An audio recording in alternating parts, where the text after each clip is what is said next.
नमस्कार, मैं हूं निलोफर अंसारी और आप देख रहे हैं वैष्णव न्यूज अपडेट। आइए रुक करते हैं आज की बड़ी खबर की ओर। भारत माता की वंदे वंदे वंदे।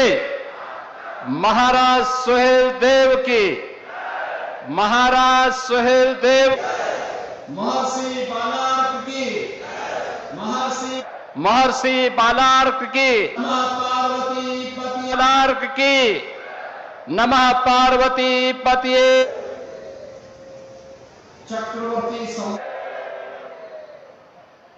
चक्रवर्ती सम्राट वीर शिरोमणि राष्ट्र रक्षक महाराज सुहेल देव के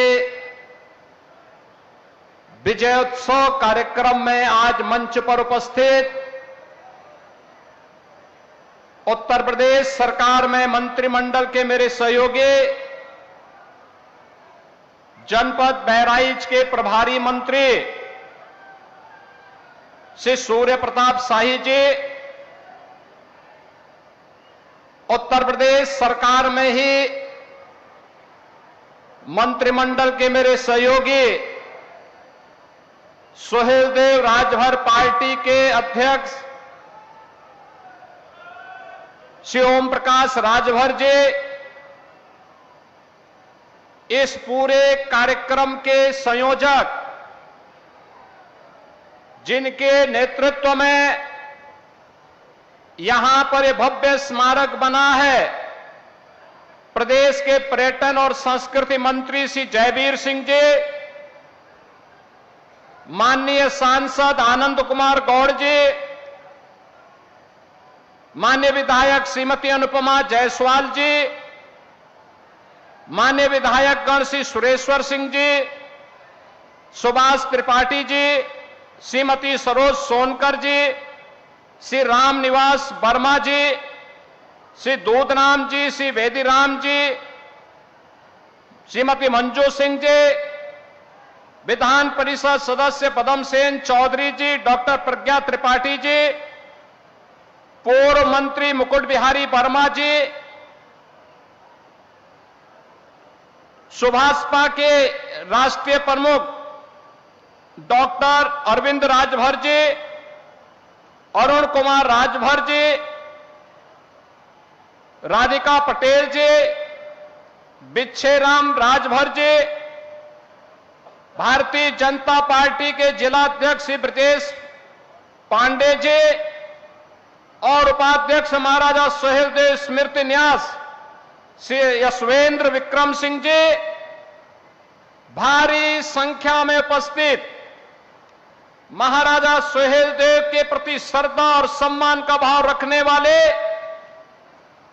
प्रदेश के अलग अलग कोने से आए हुए भारतीय जनता पार्टी, सुहेल देव राजभर पार्टी, अपना दल, निषाद राज पार्टी, सामाजिक सांस्कृतिक संगठनों के सभी पदाधिकारीगण और उपस्थित बहनों और भाइयों, मैं सबसे पहले आज के इस पुण्य कार्य के लिए आप सभी बहराइच वासियों का और महाराज सुहेल देव स्मारक समिति के पदाधिकारियों का हृदय से धन्यवाद ज्ञापित करते हुए महाराज सुहेल देव के चरणों को नमन करते हुए, बहनों और भाइयों, आज से 1000 वर्ष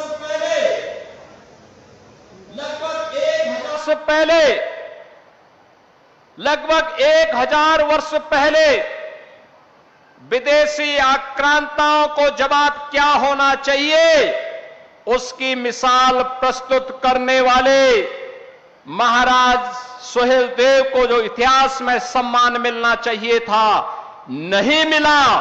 लेकिन प्रधानमंत्री मोदी जी के विरासत और विकास के इस अभियान को आगे बढ़ाते हुए डबल इंजन की भारतीय जनता पार्टी नेतृत्व की सरकार ने संकल्प लिया था कि मुझे प्रसन्नता है कि भव्य स्मारक और मुझे प्रसन्नता है कि भव्य स्मारक का आज लोकार्पण प्रधानमंत्री मोदी जी के विरासत और विकास के इस अभियान को आगे बढ़ाते हुए आज बहराइच के इसी चित्तौड़ा नामक स्थान पर एक कार्यक्रम संपन्न हो रहा है और साथ साथ बहराइच के मेडिकल कॉलेज का नामकरण भी महाराजा सुहेलदेव के ही नाम पर रखा गया है। हॉस्पिटल का नाम बालार कृषि के नाम पर रखा गया है, जो महाराजा सुहेलदेव के गुरु थे उनके नाम पर। और आजमगढ़ के विश्वविद्यालय को भी हमने राज्य सरकार के द्वारा जो विश्वविद्यालय बनाया गया है उस विश्वविद्यालय का नामकरण भी महाराजा सुहेलदेव के नाम पर रखा गया है। बहनों और भाइयों, महापुरुषों के प्रति सम्मान क्या होना चाहिए, उसकी एक अभिव्यक्ति है यह कार्यक्रम। उसकी एक अभिव्यक्ति है यह कार्यक्रम।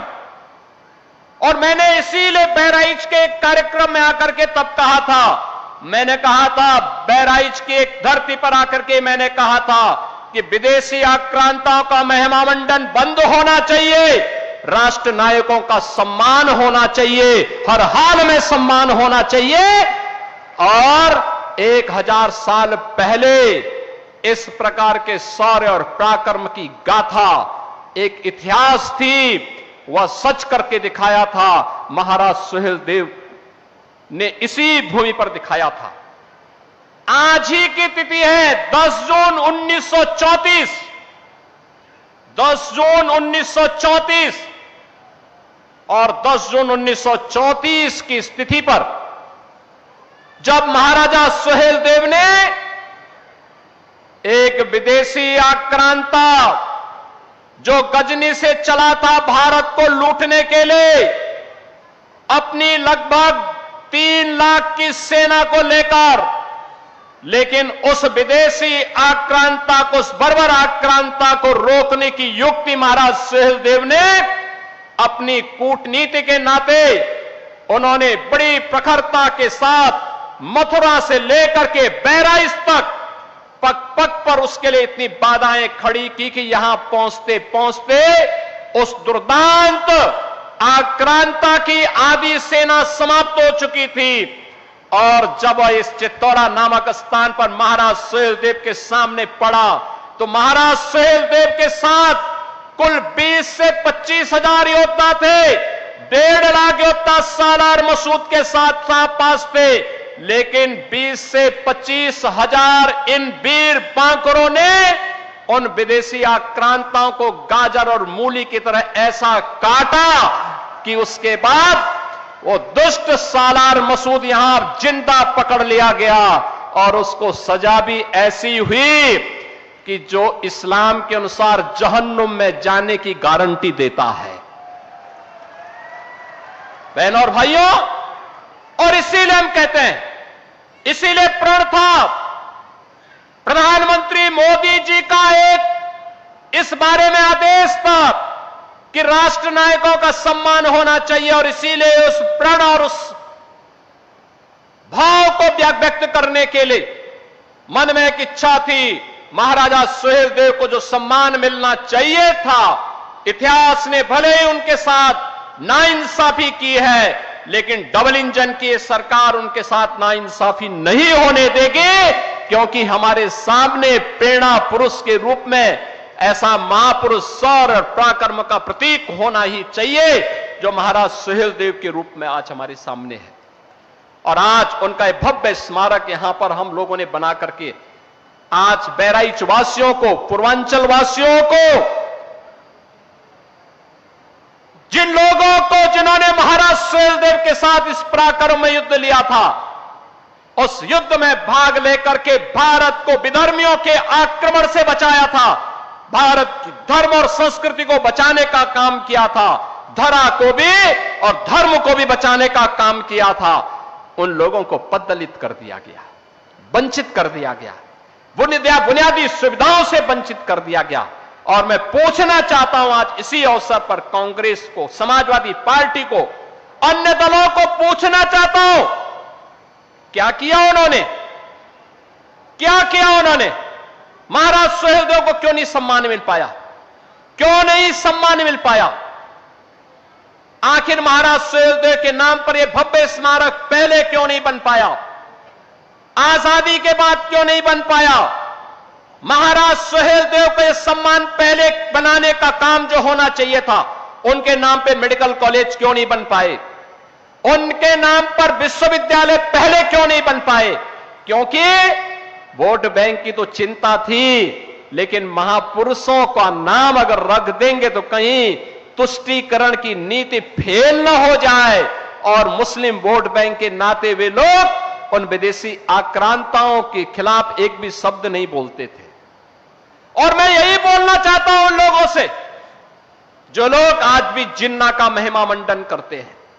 मैं पूछना चाहता हूं, जब भारतीय जनता पार्टी राष्ट्र नायक, राष्ट्रीय शिल्पी, लौह पुरुष सरदार वल्लभ भाई पटेल की जयंती के कार्यक्रम को यहां पर पूरे प्रदेश के अंदर और देश के अंदर मनाती है, प्रधानमंत्री जी ने स्टैच्यू ऑफ यूनिटी के नाम पर लौह पुरुष सरदार वल्लभ भाई पटेल की दुनिया की सबसे बड़ी प्रतिमा को स्थापना केवड़िया गुजरात में स्थापित कराया, तब समाजवादी पार्टी जिन्ना का गुणगान करती है, राष्ट्र तोड़क जिन्ना का गुणगान करती है।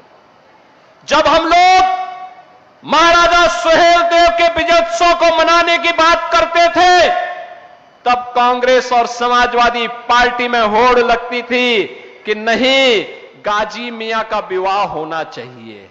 हमने कहा विदेशी आक्रांताओं का महिमा मंडन नहीं होना चाहिए। और मैं धन्यवाद दूंगा उन सभी लोगों को जिन्होंने इस बार से गाजी के नाम पर होने वाले आयोजनों को पूरी तरह से बंद करवा दिया है। विदेशी आक्रांता के नाम पर कोई आयोजन नहीं होने चाहिए। आयोजन होंगे महाराज सुहेलदेव के नाम पर होंगे। बहराइच का मुख्य आयोजन होगा तो महाराज सुहेलदेव के नाम पर होगा। बहराइच का मुख्य आयोजन होगा बालार कृषि के नाम पर होगा। इस मंडल का मुख्य आयोजन होगा आदि शक्ति मां पाटेश्वरी के नाम पर होगा, किसी विदेशी आक्रांता के नाम पर नहीं होगा। और इस संकल्प के साथ आज हम सब आपके पास आए हैं। कौन वे लोग थे जिन्होंने इन महापुरुषों को सम्मान से वंचित किया? कौन वे लोग थे? कौन वे लोग थे जो अयोध्या में राम मंदिर का विरोध कर रहे थे? कौन वे लोग थे जो काशी में काशी विश्वनाथ धाम का विरोध कर रहे थे? कौन लोग थे जो महाराजा बिजली पासी के शौर्य और पराक्रम को भुलाने का काम करते थे? जैसा स्मारक यहां पर महाराज सुहेलदेव का बना है, ऐसा ही भव्य स्मारक महाराजा बिजली पासी का हम लखनऊ में बनाने जा रहे हैं। लखनऊ में बनेगा। उन्होंने भी विदेशी आक्रांताओं को रोका था, दमदारी के साथ रोका था और उनके साथ युद्ध करते हुए, उन्हें पछाड़ते हुए विदेशी आक्रांताओं को धूल दूषित करने का काम किया था। और महाराजा बिजली पासी के नाम पर लखनऊ में इसी प्रकार का भव्य स्मारक बनाने की तैयारी हमारी सरकार ने प्रारंभ किया है। बहनों और भाइयों, 1857 की क्रांति की 4 वीरांगनाओं ने, महारानी लक्ष्मीबाई ने झांसी का मोर्चा संभाला था, वीरांगना अवंतीबाई ने, वीरांगना झलकारी बाई ने और वीरांगना उदा देवी ने भी अंग्रेजों के दांत खट्टे करने के काम किए थे। आपको याद होगा, इन तीनों वीरांगनाओं के नाम पर, महारानी लक्ष्मीबाई के नाम पर झांसी के मेडिकल कॉलेज और विश्वविद्यालय का नामकरण किया जा चुका है। और महारानी वीरांगना अवंतीबाई लोधी के नाम पर डबल इंजन की सरकार ने बदायूं में महिला पीएसी की एक नई बटालियन का गठन किया है और उसका नामकरण और बड़ी ऐसे ही अश्वारोही प्रतिमा महारानी अवंतीबाई का वहां पर हम लोग वीरांगना अवंतीबाई का लगाने जा रहे हैं। वीरांगना उदा देवी का एक भव्य प्रतिमा का निर्माण लखनऊ में महिला पीएसी की महिला बटालियन का हमने गठन करने की कार्रवाई चल रही है। लगभग 35-40% काम हो चुका है। जैसे कार्य पूरा होगा, वीरांगना उदा देवी पासी की एक भव्य प्रतिमा, अश्वारोही प्रतिमा, तलवार लहराते हुए वीरांगना के भाव के साथ दुश्मन को ललकारते हुए एक भव्य प्रतिमा की स्थापना हम लोग लखनऊ में करने जा रहे हैं। और झलकारी बाई, वीरांगना झलकारी बाई का के नाम पर महिला पीएसी बटालियन का गठन गोरखपुर में हो रहा है। वहां पर उनके नाम पर हम लोग वहां पर भी इसी प्रकार की भव्य प्रतिमा की स्थापना करने जा रहे हैं। आपको याद होगा, बाबा साहब डॉक्टर भीमराव अंबेडकर के पंचतीर्थ देश के अंदर प्रधानमंत्री मोदी जी ने बनाए, उनके निर्देशन में बने।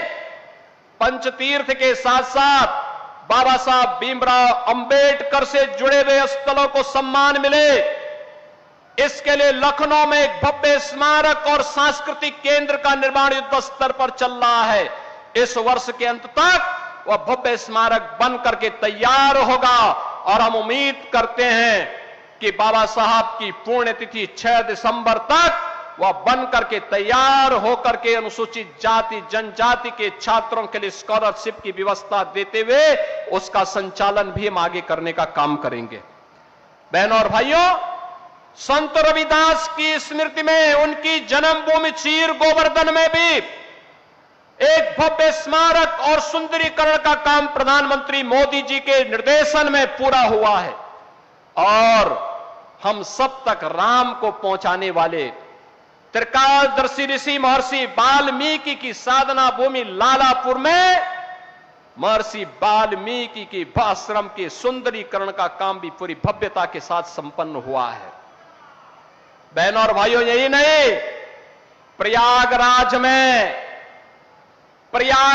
में जहां पर भगवान राम, मां जानकी और लक्ष्मण जी को निषाद राज ने गंगा पार कराई थी, वहां पर आप भी एक बार जाइए और वहां पर देखें कितना भव्य स्मारक भगवान राम और निषाद राज के मिलन का बन चुका है। यह है भारत के विरासत के प्रति सम्मान का भाव। आज तो कोई अयोध्या में भगवान राम के मंदिर बनाने पर प्रश्न नहीं खड़ा कर सकता। अब तो ये नारा जो कभी लगाया करते थे कि रामलला हम आएंगे, मंदिर वहीं बनाएंगे, अब तो भगवान राम के मंदिर में, भगवान राम का अयोध्या में मंदिर भी बन चुका है, भगवान राम का भव्य मंदिर भी बन गया है और राजा राम का भी भव्य दरबार अयोध्या में राम मंदिर में सज चुका है।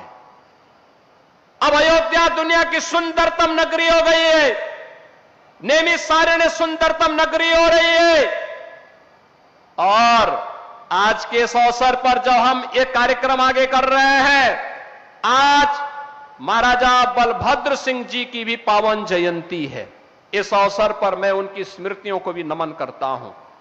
मैं धन्यवाद दूंगा, आज से 80 वर्ष पहले, 75 वर्ष पहले महाराज सुहेलदेव की इस प्रतिमा की स्थापना महाराजा वीरेंद्र भद्र सिंह जी ने यहां पर कराया था। मैं उनकी स्मृतियों को नमन करता हूं। आज इसीलिए इस भव्य स्मारक में जिन्होंने सबसे पहले जमीन भी दान दी और दान देने के साथ साथ जिन्होंने आज से 75 वर्ष पहले महाराजा सुहेलदेव के भव्य एक प्रतिमा यहां पर स्थापित करके कार्यक्रम प्रारंभ किया था। ऐसा नहीं कि मुझे पहली बार आने का अवसर प्राप्त हुआ। जब प्रधानमंत्री मोदी जी ने 2021 में इस कार्यक्रम का शुभारंभ किया था, तब भी मैं आया था और 25 साल पहले भी मैं आया था यहां पर। तब बहनों और भाइयों, प्रशासन ने तमाम इसमें रुकावटें डाली थी। हम विजय उत्सव मनाने के लिए आए थे 10 जून को, तब भी कार्यक्रम मुझे 3 बार आने का अवसर प्राप्त हुआ था। और आज आत्मा आनंदित है कि हमें महाराजा सुहेलदेव के प्रति कृतज्ञता ज्ञापित करने का एक अवसर इस भव्य स्मारक के माध्यम से डबल इंजन की सरकार को प्राप्त हुआ है। मैं आज के इस अवसर पर महाराजा सुहेलदेव की स्मृतियों को नमन करता हूं और उनके प्रति कृतज्ञता पूर्वक विनम्र श्रद्धांजलि भी अर्पित करता हूं।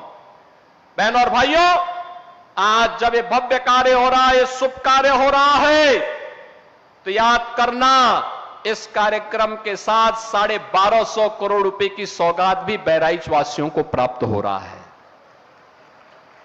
कनेक्टिविटी, शिक्षा, स्वास्थ्य, पर्यटन विकास, बुनियादी सुविधाएं, लोक कल्याणकारी योजनाओं के 1200-1250 करोड़ रुपए की परियोजनाएं भी, क्योंकि जब कोई महापुरुष आता है, आज तो हमारे पूर्वज महाराजा सुहेलदेव ही यहां पहुंच चुके हैं अब तो स्वाभाविक रूप से इसका लाभ तो हम सबको प्राप्त होना ही था। और बहराइच वासियों, आपको मैं बधाई दूंगा कि आपने इस आयोजन के साथ अपने आप को जोड़ा है। मैं धन्यवाद दूंगा भारतीय जनता पार्टी सुहेलदेव राजभर पार्टी के अपने पदाधिकारियों को, जिन्होंने आज महाराजा सुहेलदेव के प्रति यह सम्मान का भाव व्यक्त करते हुए प्रातःकाल 7 बजे मैंने फोन किया था तो पता लगा 10,000 की भीड़ आ चुकी है। प्रातः 7 बजे कार्यक्रम 11 बजे के बाद होना था, लेकिन तब भी यह उत्साह आपने दिखाया और आपने साबित कर दिया है कि वास्तव में आयोजन तो, मेला तो महाराजा सुहेलदेव का होना चाहिए, सालार मसूद का नहीं। सालार मसूद का नहीं। सालार मसूद एक आक्रांता था। आक्रांता का मेला और आक्रांता की स्मृति में आयोजन का मतलब गुलामी की मानसिकता। याद करना, प्रधानमंत्री मोदी जी ने हमें आजादी के अमृत महोत्सव वर्ष में एक बात की प्रेरणा दी, 5 प्रण जो देशवासियों को उन्होंने दिलाए थे। विरासत का सम्मान है महाराजा सुहेलदेव। गुलामी की मानसिकता से मुक्ति, सालार मसूद के नाम पर होने वाले आयोजनों पर पूरी तरह रोक लगना, यह गुलामी की मानसिकता से मुक्ति का है।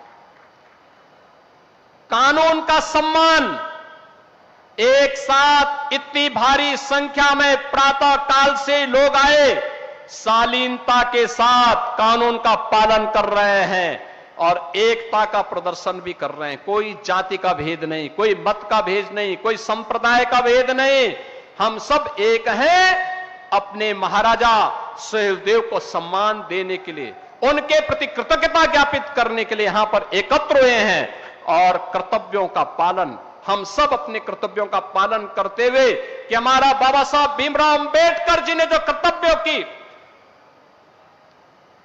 शिक्षा हमें भारत के संविधान के माध्यम से दी है, उन कर्तव्यों का पालन करते हुए प्रधानमंत्री मोदी जी के संकल्पों को अपने जीवन में अंगीकार करते हुए विकसित भारत और आत्मनिर्भर भारत की परिकल्पना को साकार करना है। बहनों और भाइयों, आज तो बहराइच के लिए बाईपास का भी शिलान्यास हो रहा है। बहराइच की कनेक्टिविटी को और अच्छा बनाने का काम हो रहा है। बहराइच के अंदर तमाम ब्रिजेज के शिलान्यास के कार्यक्रम भी हो रहे हैं।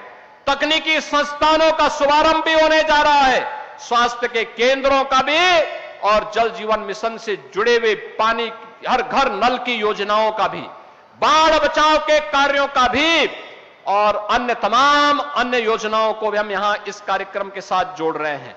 और आज के इस कार्यक्रम के अवसर पर मैं धन्यवाद दूंगा उन सभी उन महापुरुषों को, उन महानुभावों को, जिन्होंने लगातार दशकों से मांग रखी थी कि भाई बहराइच में गाजी की नहीं, बहराइच में तो महाराज सुहेलदेव की पूजा होनी चाहिए, उनका सम्मान होना चाहिए। और इसमें श्री कन्हैया लाल रूपानी जी, श्री मुकुट बिहारी वर्मा जी, मुकुट बिहारी वर्मा लगने में सीधे दिखते हैं, लेकिन देखो दशकों पहले मांग कर रहे थे। श्री अक्षयवर लाल गौड़ जी हमारे पूर्व सांसद हैं, श्री आनंद गौड़ के पिता, और श्री सुरेश्वर सिंह जी, कम बोले तो अच्छा होगा,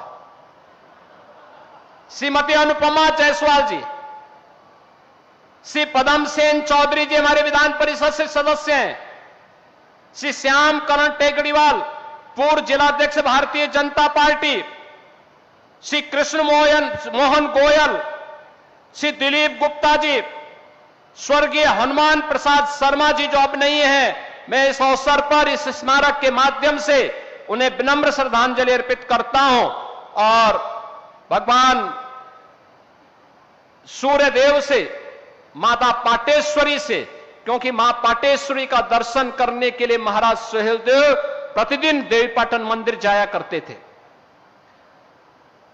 उनसे प्रार्थना करूंगा कि इन दिव्य आत्माओं को वह अपने चरणों में स्थान दें। स्वर्गीय हनुमान प्रसाद शर्मा जी को, स्वर्गीय संत राम सिंह जी को जो विश्व हिंदू परिषद के पूर्व जिलाध्यक्ष हैं, इन सभी के प्रति मैं हृदय से धन्यवाद ज्ञापित करते हुए आज के इस अवसर पर बहराइच वासियों को इन सभी योजनाओं का हृदय से बधाई देता हूं, शुभकामनाएं देता हूं और हमारा प्रयास होना चाहिए कि अगले वर्ष से 3 दिवसीय भव्य आयोजन इस चित्तौड़ा में महाराज सुहेलदेव की स्मृति में होना चाहिए। शोध कार्यक्रम आगे बढ़ने चाहिए। जो ये पत्रिका महाराजा सुहेलदेव स्मृति न्यास के द्वारा यहां पर छापी गई है, इस पत्रिका को घर घर तक पहुंचाने, हर वर्ष एक अच्छी स्कॉलरशिप देते हुए विश्वविद्यालय के छात्रों को स्कॉलरशिप देते हुए इस पर शोध करके एक अच्छी लाइब्रेरी का निर्माण भी होना चाहिए, जिससे आने वाले समय में महाराज सुहेलदेव जैसे राष्ट्र नायकों के नाम को कोई इतिहास के पन्नों से गायब करने का दुस्साहस न कर सके। इस विश्वास के साथ आज के इस अवसर पर मैं महाराजा सुहेलदेव की स्मृति को नमन करते हुए आप सभी की उपस्थिति के लिए आपका अभिनंदन करते हुए बहराइच वासियों को, देवीपाटन वासियों को, जिन पूर्वजों ने इस पूरी लड़ाई में भाग लिया था और उस युद्ध में उसको एक परिणति तक पहुंचाया था, जिसका परिणाम था कि 150 वर्षों तक भारत पर कोई विदेशी आक्रांता हमला करने का दुस्साहस नहीं कर पाया था, उन सभी के चरणों को नमन करते हुए, विनम्र श्रद्धांजलि अर्पित करते हुए अपनी वाणी को विराम देता हूं। मेरे साथ बोलेंगे जय श्री राम। फिलहाल के लिए इतना ही। बिजनौर की हर खबर सबसे पहले देखने के लिए जुड़िए हमारे चैनल बिजनौर न्यूज अपडेट से और हां, चैनल को लाइक व सब्सक्राइब करना ना भूलें। नमस्कार।